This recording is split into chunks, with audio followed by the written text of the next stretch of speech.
The Western music system is comprised of 12 musical notes or pitches, and a scale is simply a way of grouping these notes into a pattern or a sequence. And each sequence is collectively defined by its musical sound, characteristic, or emotion. So if we want a happy sound, then we've got it.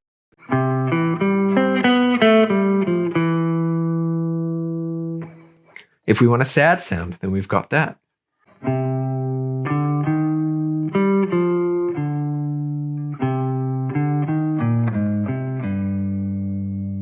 Or maybe you're looking for something dreamy and ethereal.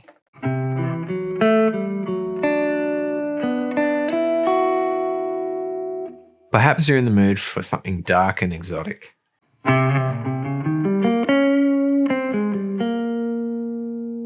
The sound of these different scales is determined by the order of the notes and the intervals between them. The distance, or the interval between each of the 12 notes in the Western music system, is called a semitone or a half step.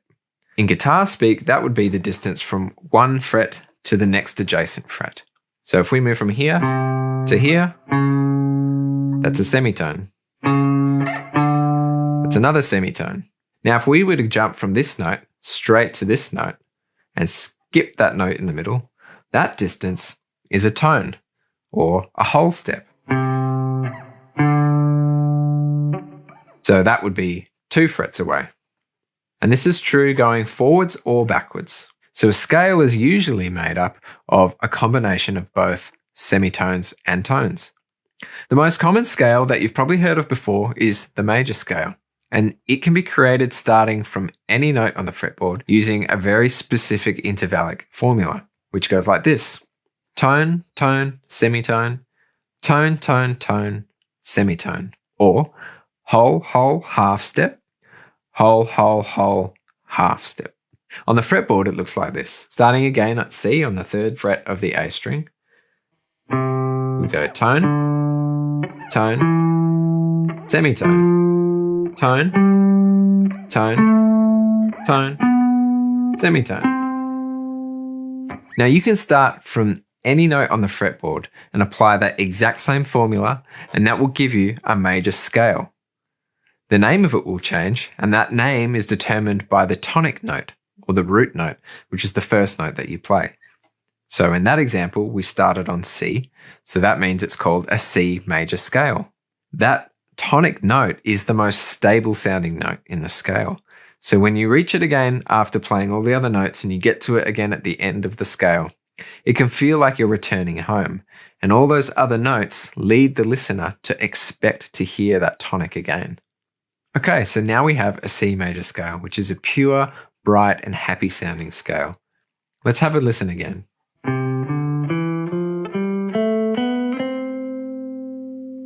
Next, we can take the notes in this scale and use them to build chords. We first learn to build chords by stacking every second note of the scale on top of the other. So let's start at C, and if we move up a tone, we get a D note, but we're going to skip that note because we're stacking every second note. We'll go up another tone to E. So now we have C and E. The next note, if we follow our sequence, is a semitone away, it's F. But we're going to skip that note and take the next note, G. So now we have 3 notes, C, E, and G. These notes form a C major triad. Now we can apply that same principle to every note of the scale to give us new chords. So we've got C, E, G, C major triad, D, F, A, D minor triad, E, G, B is an E minor triad, F, A, C, F major triad, G, B, D is a G major triad, A, C, E is an A minor triad, B, D, F is a B diminished triad, and then we're back to C major triad. So now we have 7 new chords that all came from the same scale. And the beauty of this is that because these notes were created using the notes from the C major scale, These chords can all be used to play songs in the key of C major. So next time you hear someone ask what key a song is in, now you know that what they're really asking is what scale was used to write the chords in this song.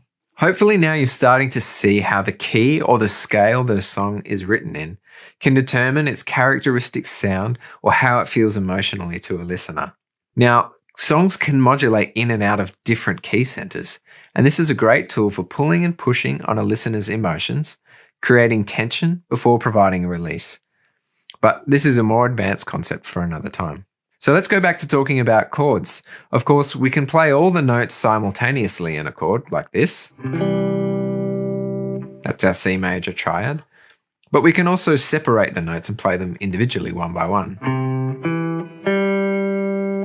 Now that is called the broken chord or an arpeggio. Arpeggios are named according to the chord that they outline, and they are as complex as the chord that they outline too. Now, arpeggios can become more complex as we add more notes to the chord. So using our previous example of stacking every second note in the scale, let's add another note to our C major triad. So we've got C, E, G. The next note in the scale is A, but we're going to skip that one and move on to B. That leaves us with C, E, G, B. These notes form a C major 7 chord, which sounds like this. And its arpeggio sounds like this. It's just the chord broken up into its individual notes. So that should demonstrate to you how arpeggios are named by the chord that they outline. Now, both scales and arpeggios can be played ascending and descending, rising and falling over multiple octaves. Multiple octaves meaning that the notes can repeat themselves at higher or lower pitches. And this is what I mean. Here, the notes are going to repeat themselves. And then we can descend again. And the notes are going to repeat. All together.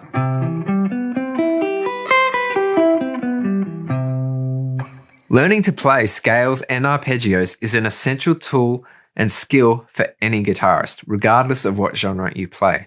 Not only can you use them as tools to come up with chord progressions and melodies when you write songs, or to create incredible solos when you're playing over chord changes, but they also allow you to become more technically efficient on the guitar and help you to visualize the fretboard in new ways. All of this adds up and amounts to a deeper understanding of music and the ability to play with more speed and freedom on the guitar. Of course, getting to this stage requires regular, consistent practice, which is why I've created an easy to follow routine that you can use as a 15-minute warm-up in your daily practice schedule.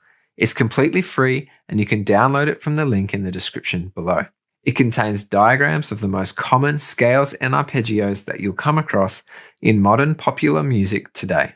I've designed this routine to be helpful for guitarists at any skill level, so go ahead and grab that to start mastering your scales and arpeggios today. Now, if you're completely new to this and you don't know how to read scale and arpeggio diagrams, then you need to watch this video next, where I show you exactly how to do it. The diagrams can look pretty intimidating at first, but I break it down for you step by step. This is going to be an essential skill for you to learn if you're really serious about progressing on guitar. So go ahead, watch that video next, and I'll see you there.